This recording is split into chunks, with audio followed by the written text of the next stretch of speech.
I have a really hard time with how things are communicated now. And Rush Limbaugh used to say, liberalism is symbolism over substance. Well, that was selective. Symbolism over substance. Messaging. Symbolism over substance is marketing, right? And both parties are all about symbolism over substance right now. Especially now.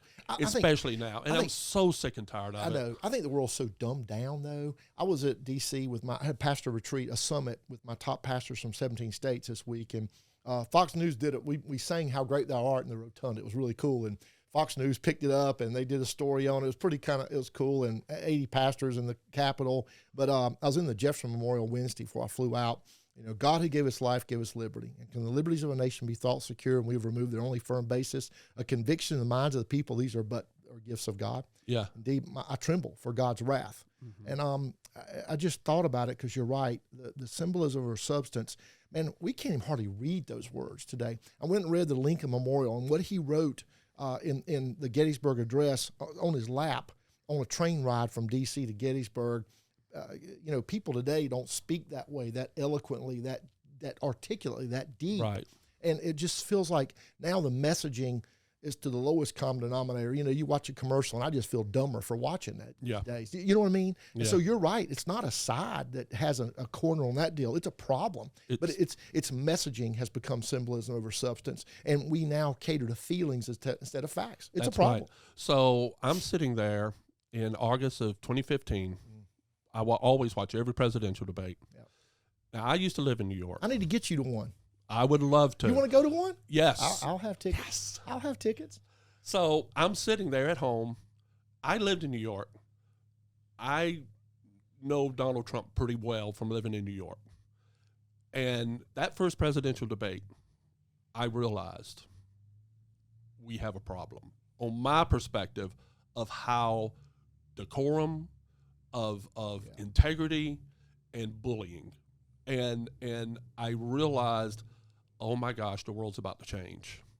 Because everybody's saying, oh, what he said, nobody will support. I'm like, oh, no. Which one was that? That was the first one when he started calling Jeb Bush. Yeah, that's right. It was just. I forget where it was. I was at the one in Vegas. Where it was too. I was at one in Cleveland, and I was at one in Vegas in the audience.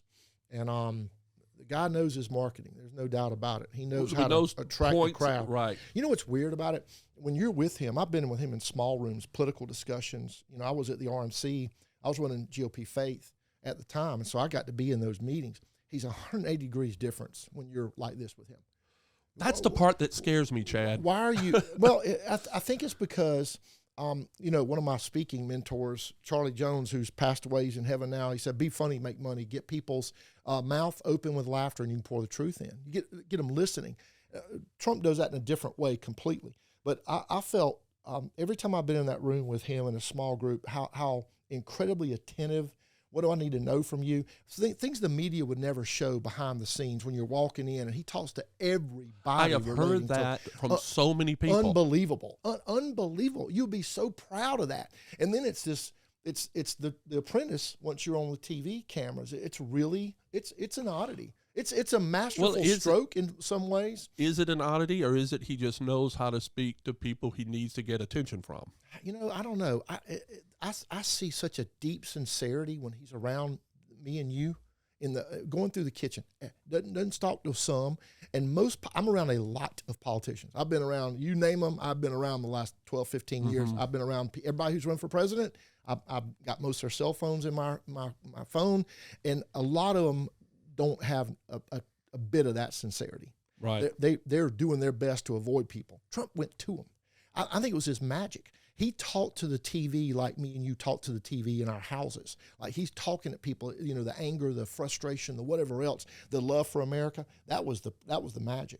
But I got to see that. I got a good glimpse of that at a front row seat. I think it's what you were talking about earlier. South Carolina matters in this process. And our advantage is if somebody doesn't know a candidate and we don't get the right one, it's our fault in South Carolina. Oh, absolutely. We're going to have them all coming through here. I'm helping arrange meetings for I'm not for any of them. I'm not going to endorse, but I am absolutely I've talked to just about every campaign you can name, and I want you to be around my buddies.